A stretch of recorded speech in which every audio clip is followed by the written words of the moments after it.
ternyata ada orang yang mau diet, lalu dia tanya ke ChatGPT. Nah, akhirnya dia bukan yang ngurusin berat badan, tapi malah masuk ke rumah sakit. Jangan sampai kita memaksakan kehendak bahwasanya, udah saya diet, tapi saya nggak makan. Resikonya gimana sih kalau kita emang sering cari melalui AI atau ChatGPT, itu resikonya gimana kalau kita tanpa ahlinya? Hal umum ya udah. Si AI membacanya ya umum aja gitu kan. Jadi nggak spesifik. Bukan anak-anak, bukan dewasa, apa Karena bukan apa. usia dewasa sama anak-anak itu beda. Ya, terus juga penyakit. Tanya ke AI, ya udah sama. Ya udah, yang penting ada aja gitu kan. Bakal suatu saat bakal lebih pintar AI sebenarnya ya daripada manusia. Kita berobat secara tibun nabawi itu ada nggak sih tempatnya? Ya, di pusat bekam.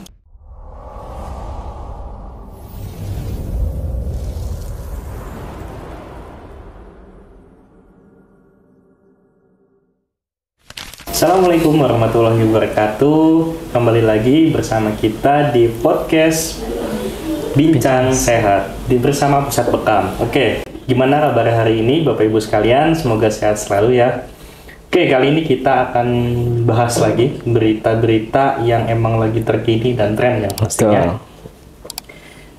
Kemarin saya lihat beberapa hari terakhir baca berita yang bikin bingung ya. Kita bikin bingung, dan juga ternyata ada orang yang mau diet, lalu dia tanya ke ChatGPT.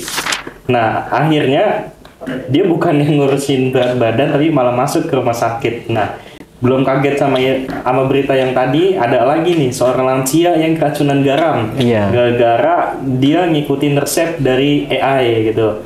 Nah, kita mau bahas ya mengenai berita-berita terkini bersama Pak Riki. Kita bincang santai aja, oke? Betul. Oke, nah sekarang emang udah zamannya AI ya, apapun itu AI, semuanya pakai AI gitu. Nah, menurut Pak Riki tadi ada fenomena tadi, gimana tanggapannya gitu? Ya, fenomena kita bertanya kepada internet itu sebenarnya hal lumrah ya. Udah banyak, Bapak Ibu sekalian juga mungkin cara membuat kue, cara memasak ini, cara memperbaiki barang ini dan itu gitu kan. Itu sebenarnya sudah kita lakukan sejak lama sebelum ada AI juga ya, pas ada Google biasanya kan ya. Ya memang hal lumrah, namun ini unik ya, ada kasusnya. Itu yang pertama tentang diet ya, orang yang diet, kemudian juga yang kedua itu mengganti garam. Jadi garamnya itu kalau dari berita itu ada garam kan natrium klorida. Natrium klorida itu kan garam dapur, tapi diganti dengan natrium bromida. Atau itu kalau itu sih dipakainya biasanya buat medis ya. Medis ya. Sama-sama natrium, beda klu sama bro. Iya, itu ya. Sama-sama belakang. Mungkin AI masih keliru mungkin ya di situ, bahwasanya sepertinya dan salah tanggap orang tersebut, kemudian dia pakai langsung dipakainya, nggak disaring dulu, nggak ditanya dulu sama dokter mungkin ya kalau menurut pembacaan berita tadi. Nah, itu memang pada dasarnya sah saja ketika orang bertanya kepada Google, internet, bahkan AI, tapi mungkin harus adanya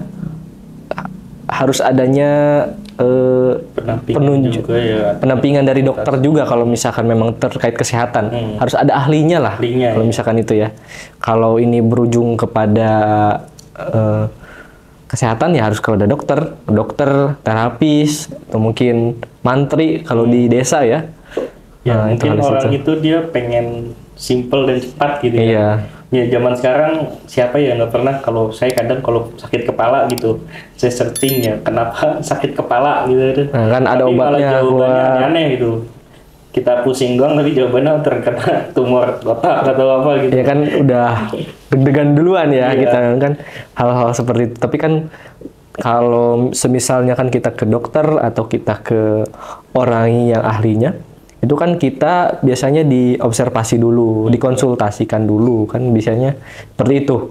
Nah, kalau di ChatGPT itu kan dia bukan dokter, kecuali kalau misalkan ada platform-platform yang kedokteran ya, ada kan salah satu platformnya punya pemerintah ada dan lain sebagainya, itu bisa ke situ. Tapi kalau misalkan ke ChatGPT sendiri kayaknya kurang relevan dan kurang tepat sepertinya. Seperti itu sih kalau menurut saya gitu sih. Oke, tadi kasus di awal ya, ada yang mau diet, bukan diet malah masuk ke rumah sakit. Nah, itu kita bedah dulu kasus yang tadi diet mengenai keracunan itu kenapa bisa gitu. Orang mau diet tapi malah masuk ke rumah sakit. Ya, biasanya kan kalau kita diet kan kita memang ada pantangan-pantangan ya. Kalau misalkan jangan makan nasi jam sekian sampai jam sekian kan gitu ya. Itu disesuai dengan indikasi kontradiksi tubuh juga gitu kan. Jangan sampai kita memaksakan kehendak bahwasanya ya udah saya diet tapi saya nggak makan seperti itu kan. Jangan sampai seperti itu. Tapi kan memang tubuh manusia itu berbeda-beda. Bahkan ada yang membutuhkan berapa protein, berapa kalori dan lain sebagainya, itu memang harus dicek juga, harus dengan tinggi badan, kemudian juga berat badan dan sebagainya, dan juga dilihat juga dia ada penyakit bawaan atau tidak, seperti mungkin punya MAH dan lain sebagainya, itu kan harus juga dimasukkan ke dalam dietnya tersebut gitu ya. Jadi jangan sampai serat sama sekali. Iya, gitu ya. Seperti itu sih. Kalau menurut saya mungkin ya udah ada jawaban dari ChatGPT atau AI, orang itu ya udah kita pakai gitu kan. Nggak makan, bilang makan nasi. Ini akhirnya cuma minum aja. Gitu. Minum aja seharian gitu kan. Sih iya pasti. Tapi kan rumah sakit juga gitu. Kekurangan protein, kekurangan serat dan sebagainya itu kan bisa jadi gitu seperti itu. Nah itu sebenarnya ChatGPT atau AI itu bagus ya, bagus tapi tergantung kita penggunanya gitu. Iya. Nah resikonya gimana sih kalau kita emang sering cari melalui AI atau ChatGPT, itu resikonya gimana kalau kita tanpa ahlinya gitu? Iya. Biasanya kalau AI kan sebenarnya dia itu ngambil dari bahan-bahan umum, dari jurnal yang di-upload di internet, kemudian orang yang menulis dan lain sebagainya.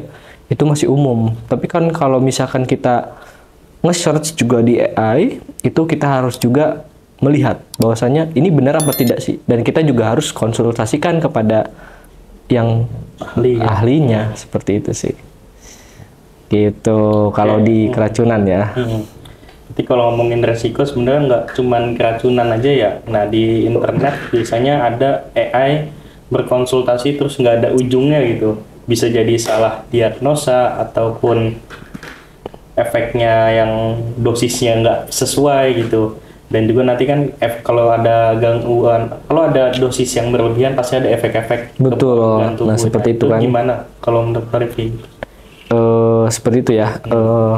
Bahkan kalau misalkan di obat kan memang ada tertera tulis tuh ada dosis-dosis tertentu. Tapi kan tidak menutup kemungkinan kadang juga para dokter atau mungkin para terapis sendiri kan bahkan herbal ya, terutama kita ya di bidang herbal sendiri di Bunda Bawi itu kan setiap orang pasti berbeda. Setiap penyakit dan setiap yang diderita itu pasti beda penanganannya. Nah itu sih kalau menurut saya di situ kita harus aware terhadap situ. Kalau misalkan di digital atau di ChatGPT maupun di Google itu kan hal umum ya udah si AI membacanya ya umum aja gitu kan. Jadi nggak spesifik. Bukan anak-anak, bukan dewasa, apa bukan apa. Dosisnya dewasa sama anak-anak itu kan beda. Terus juga penyakit. Tanya ke AI ya udah sama. Ya udah, yang penting ada aja gitu kan. Kadang kalau misalnya apalagi kalau gratisan ya setengah-setengah kan gitu kan. Kalau misalkan gratisan terlalu luas. Nah, sih. Nah, dari kasus tadi ya. Jadi sebenarnya ada nggak sih cara kita menggunakan AI supaya nggak terjadi masalah yang udah kejadian gitu? Kita keracunan ataupun salah tangkap mengenai AI. Ada nggak sih tips-tips supaya kita menggunakan AI dengan benar gitu? Ya. Kebetulan kita juga hidup di zaman 6.0 ya, revolusi AI ya, yang menjadi bisa dibilang AI untuk kehidupan sehari-hari ya. Kita juga tidak bisa menutup kemungkinan bahwasanya kita menjauhinya gitu kan. Bahkan itu bisa juga bermanfaat bagi kita gitu kan, salah satunya. Untuk mungkin dalam kasus ini saya sih tidak menyarankan kalau misalkan Bapak Ibu sakit ya, saya tidak menyarankan untuk bertanya kepada AI, langsung aja bertanya kepada ahlinya saja, ke dokter atau mungkin ke konsultan yang mungkin ahli dalam bidangnya. Seperti kalau misalkan herbal, kalau misalkan terapi holistik atau mungkin timbun nabawi bisa, contohnya ke pusat bekam gitu kan, bisa. Tapi kalau misalkan bertanya kebutuhan sehari-hari contohnya, boleh saja untuk AI, contohnya cara memperbaiki motor seperti ini gitu kan, seperti itu kan bisa gitu kan. Berarti AI ini kita yang bisa menggantikan sebagai pengganti dokter gitu ya. Jadi AI ini cuman sebagai asisten. Sebenarnya bisa nggak sih AI itu nanti sebagai pengganti dokter gitu? Kalau merujuk kepada teknologi ya, kebetulan saya juga bergerak di bidang teknologi, itu kalau dilihat dari beritanya dan juga kabarnya memang suatu saat bakal lebih pintar AI sebenarnya ya daripada manusia. Tapi kan memang kalau dunia medis sendiri tidak luput kemungkinan harus ada ketergantungan dengan manusia itu sendiri gitu kan. Nggak bisa gas langsung pakai AI gitu kan sepenuhnya. Kalau misalkan bidang-bidang seperti mungkin marketing atau mungkin keuangan, admin, auto dan sebagainya kayak customer service itu sudah digantikan dengan AI sendiri gitu kan. Ya, bahkan sampai kayak tukang parkiran pinggir jalan itu udah pakai sistem otomatis gitu. Iya, betul seperti itu sih. Oke, jadi kalau emang kita udah searching nih melalui AI gitu, jadi tips sehat itu nggak cuman kita bertanya ke AI dan juga ke dokter, tapi juga ada timbun nabawi ya, yaitu cara sehat ala Rasulullah. Iya. Nah, jadi AI itu bisa ngebantu, tapi dokter nggak bisa. Tapi AI boleh ngebantu, tapi dokter nggak bisa tergantikan gitu. Betul. Seperti pisau ya, kalau dipakainya benar, itu pasti bermanfaat. Tapi kalau salah, itu bisa melukai diri sendiri dan juga melukai orang lain. Oke, ada nggak Pak untuk konsultasi selain di AI yang bisa datang langsung dan juga bisa kita berobat secara timbun nabawi, itu ada nggak sih tempatnya? Ya, di pusat bekam contohnya kan, di kita kan nih kita ada namanya program konsultasi gratis gitu kan. Gratis ya, gratis AI juga gratis. AI juga gratis kan. Tapi sama. Bisa via WhatsApp dulu mungkin ya ke cabang gitu kan.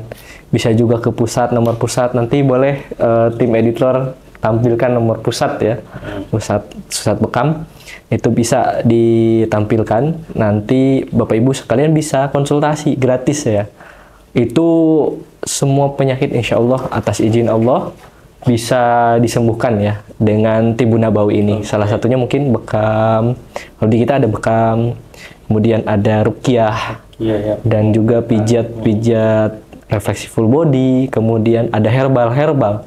Nah, itu salah satu ikhtiar kita untuk menjadi penyehat Bapak Ibu sekalian dalam bidang timbun nabawi ini. Nabawi kesehatan ya. Gratis ya. Gratis. Jadi Bapak Ibu yang kalau ada keluhan itu ya jangan tanya AI ya. Kalau mau tanya AI boleh cari pusat bekam terdekat gitu boleh ya. Boleh. Itu ada kan ya. Iya. Pusat bekam terdekat nanti keluar semua tuh. Iya. Ada 39 cabang misalkan gitu. Kalau mau nanya itunya boleh, tapi kalau nanya konsultasi mengenai sakit, misal saya punya sakit mah, tanya di AI, itu kayaknya jangan dulu ya. Lebih baik datang langsung ke pusat bekam yang ahlinya. Harus disaring terlebih dahulu, kemudian juga saring dengan kondisi pribadi, kemudian juga mungkin bertanya juga dengan para ahlinya tentunya ya. dokter maupun penyehat tradisional tersebut sih. Kalau menurut saya sih seperti itu. Ya, walaupun adanya AI, tetap ya perlu para ahli juga ya. Jangan sampai kita merasa AI ini adalah Number one. Iya, number one, informasi paling yang top lah. Iya. Semua kalah sama AI gitu. Tapi kita perlu juga didampingi oleh tim ahlinya. Oke, mungkin itu tadi kita bahas berita ya. Jadi teman-teman tetap harus ingat ya, AI itu nggak bisa digunakan sembarangan, apalagi coba-coba gitu. Oke, menurut Pelki, terakhir untuk mengenai AI. Sebenarnya AI itu bisa nggak sih buat penyembuh kita, ataupun buat ketika kita punya sakit, kita punya penyakit, kita bertanya ke AI gitu, disarankan atau tidak gitu. Ya, menurut pribadi saya memang boleh-boleh saja kita bertanya seputar mungkin kita yang keluhkan apa, boleh saja, tapi juga harus ada 3S. 3S ya. Apa itu 3S? Saring informasi, saring kondisi pribadi, dan juga saring dengan ahlinya. Nah, itu harus wajib ya. Saring dulu dalam AI itu apakah benar atau tidak. Saring juga dengan kondisi pribadi kita, tentunya. Kan setiap manusia tadi beda-beda ya. Kemudian juga saring dengan ahlinya. Kita tanya kepada ahlinya. Saya udah bertanya nih, penyakit saya seperti ini, yang diderita saya seperti ini, dan kondisi saya seperti ini. Apakah saya perlu seperti ini? Ada kan kalau misalkan di AI kan keluar tuh jawabannya. Nanti kan bisa dengan disaring oleh para ahlinya. Salah satunya yaitu dokter atau penyehat tradisional, seperti kita di pusat bekam. Oke. Jadi kita kadang udah mikir mahal dulu kalau kita mau konsultasi. Betul. Ya. Padahal ya di pusat bekam itu gratis, pure gratis untuk konsultasi. Nah padahal kalau kita males ataupun udah ngira mahal ya, daripada kita sakit ya, lebih baik kita datang ke ahlinya. Oke, mungkin itu cukup ya. Terima kasih udah dengar episode kali ini mengenai AI dan juga bagaimana cara penggunaannya. Jangan sampai sama seperti kasus 2 tadi ya, itu sampai menyakiti dirinya sendiri. Oke, semoga kita semua selalu sehat dan makin bijak dalam menjaga tubuh yang Allah titipkan kepada kita. Sampai ketemu di episode berikutnya. Sekian, wassalamualaikum warahmatullahi wabarakatuh.